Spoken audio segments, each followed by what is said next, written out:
everybody, Lady Cheryl here. Welcome to my YouTube channel.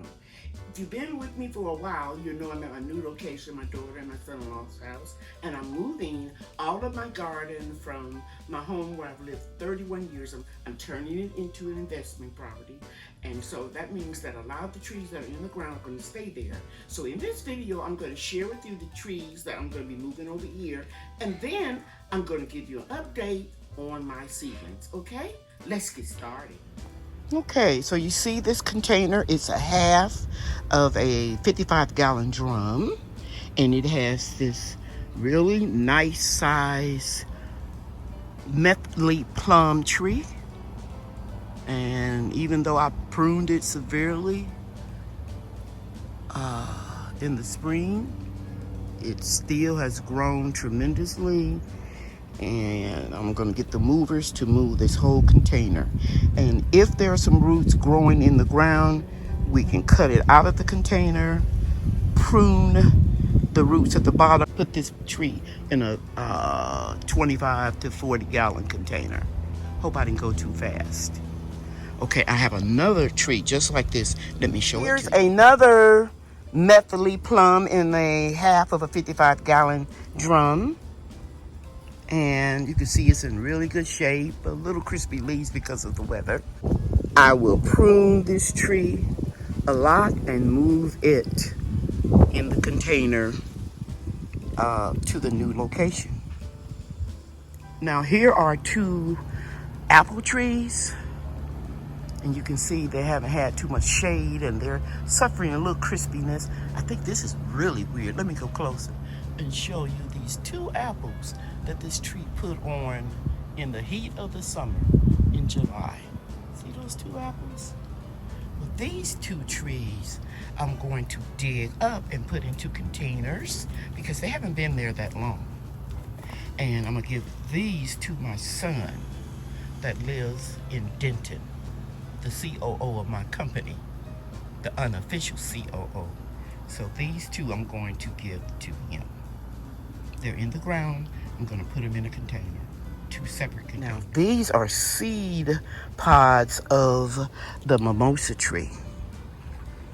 Let me step back and show you how humongous they are. Extending way over here, all the way over here, shading some of the marigolds. These trees are huge. I'm going to gather all of the seed pods like this that's on the ground so that we don't get any volunteer plants.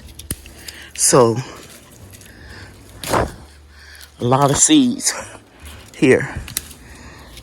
I'm gonna get as many as I can. And if you are in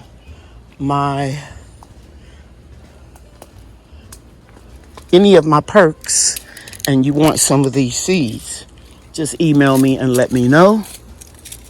My email address is in the description box of this video, and I'll send you some seeds. Only my subscribers that are in my perk groups, any one of the groups. Here are two noble muscadine vines, one here and one that's not doing too well, but it'll come back. I'm gonna move these two vines and take them to the new location. This is just weeds. I haven't been pulling up the weeds because I've been real busy, and I'll take a day and put it on my calendar just to get rid of these weeds. There's some more right in here. And I'm going to dig up a couple of these new red Texas star hibiscus plants that I transplanted here in the spring of the year. Okay? So we'll move those into containers. There's some back there as well. I removed the cover off of my citrus trees, the shade cloth cover you see hanging from that magnolia tree, and they're doing okay. I'm gonna excessively prune them before I move them. You can see I have a lot of Meyer lemons growing on this tree, one grapefruit over here, and the rest of them were just too hot to produce. I do see some buds on the satsuma tree there, so you know, I usually don't harvest those until about March. And this pink lady apple tree is a little crispy, but it's beginning to branch out since I pruned it. So I plan to take all of these trees here with me. Okay, you see this apple tree in a 40-gallon container? Let me see what it is, because I get confused. Doesn't say there. Oh, it's a Dwarf Supreme Crimson Crisp apple from Stark Brothers. You can see it has some Mexican petunia in there. I'll leave it. Oh, I may pull some of it out. You can see the leaves are really crispy. But it's okay because they're still putting on new life. So it's going to be fall soon, winter. I'll excessively prune this tree. It's a small tree. It's a dwarf tree.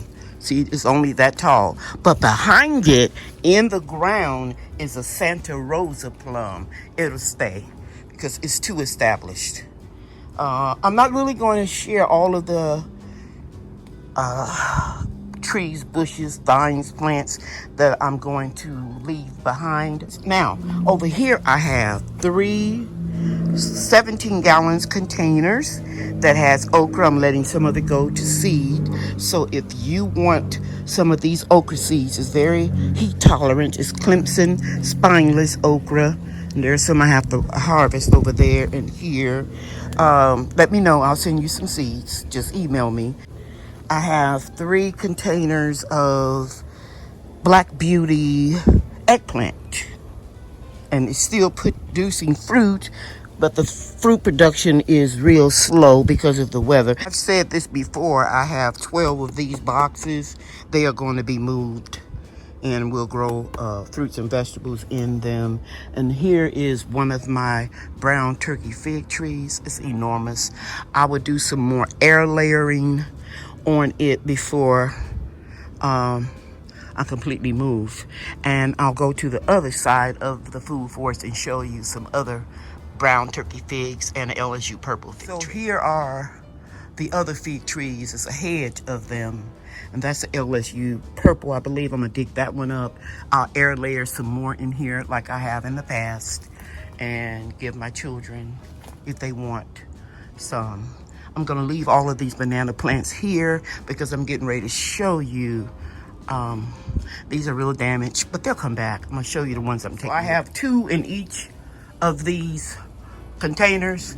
So these will be the plants, the banana plants that I take with me. And I got one more thing I think I want to show you. This Texas blackberry. It's part of it's in good shape, part of it's not. You can see it's been shaded by this triple umbrella. So some of it looks really, really good. And some of it doesn't. But I'll prune it real well and just take, you know, the healthy branches. Because I prune it all the way back in the spring anyway. Okay? I think that's it. Okay, guys, it is early Sunday morning and I've got more seeds in my peat pellets.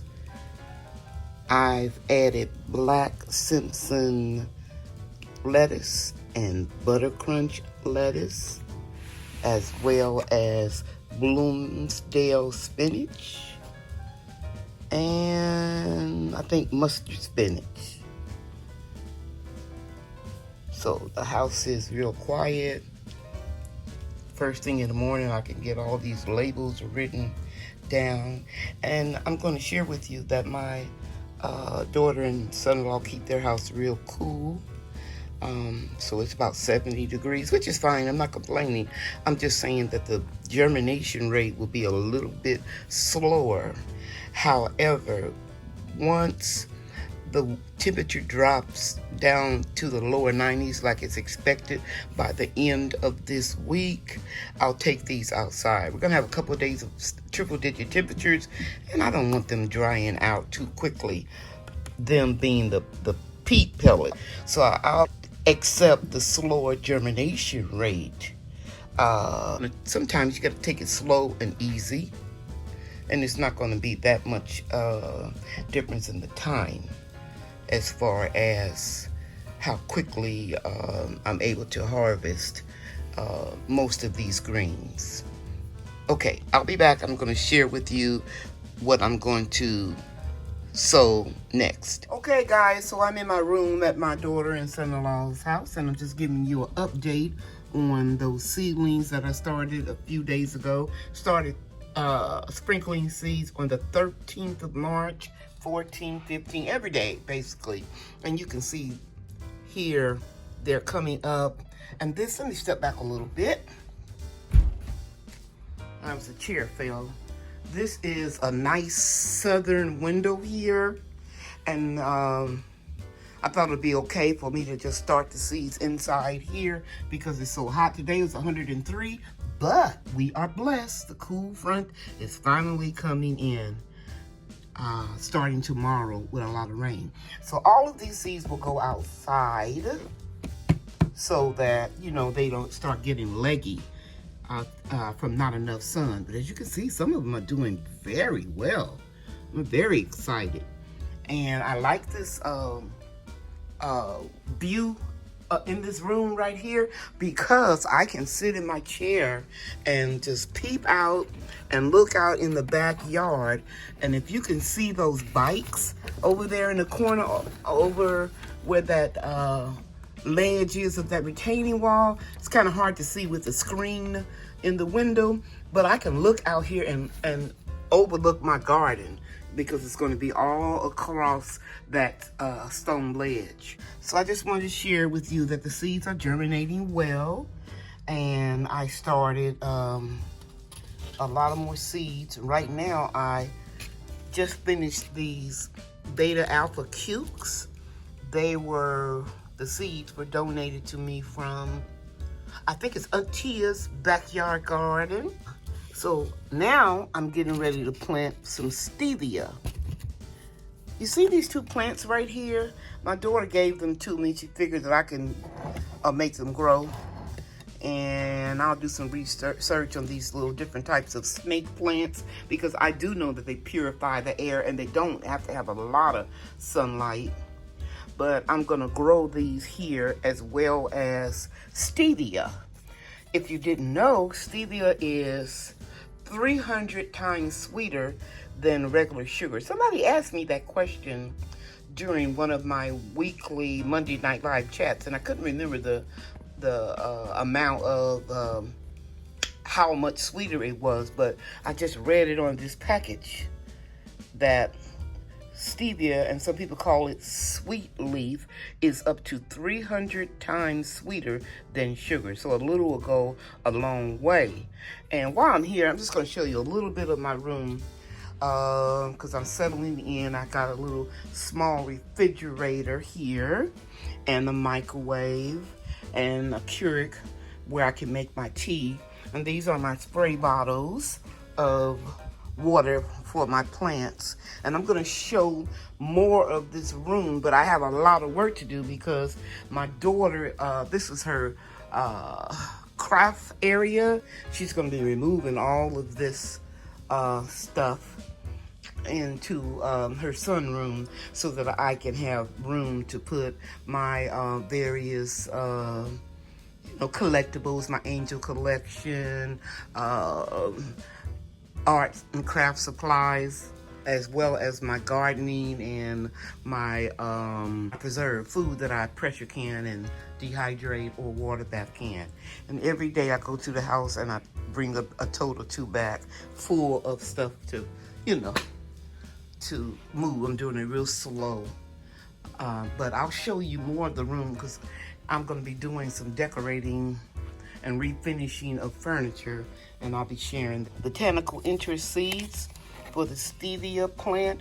They let you know that there are only going to be 12 seeds in the package. And honey, they do not play. They have exactly 12. No, they gave me 13. 2, 4, 6, 8, 10, 12. They gave me 13 seeds. But the price was good because I got them on sale 40% off. They were normally $2.99. I think I got 10 seeds from Baker Creek for $5 last year. So I have a few pods available here. And I'm going to do stevia and then the giant red mustard. And then I'll be finished with all of the seedlings that I'm going to put into the pellets. Everything else, like my Blue Lake green beans. I don't know where it is. The package should be over here. There we go. These Blue Lake bush type green beans. American purple top rutabaga. Golden boy beets. I still have a lot of beets already canned, so I don't need any more red beets. I like the Detroit beets. And these green strike beans. And then of course my turnips. I was going to tell you I was going to try this white brassica turnip. It's supposed to taste more like potatoes. But anyway, yeah, I'll be showing you how I'm bringing these outside and then when I pop them up. Until then, if you're a little bit ahead of me because you're in a not as a hot zone like I am, zone 8A, you can look at my playlist for my seed starting videos and transplanting and potting up. Okay? So I hope you enjoyed this video. Take care, everybody. Thank you for watching. Bye now. Bria and I are getting this order ready so that we can ship it. And we always take pride in our orders. Right, Bria? Yes. Okay. Bye, everybody. Bye. Thanks for watching.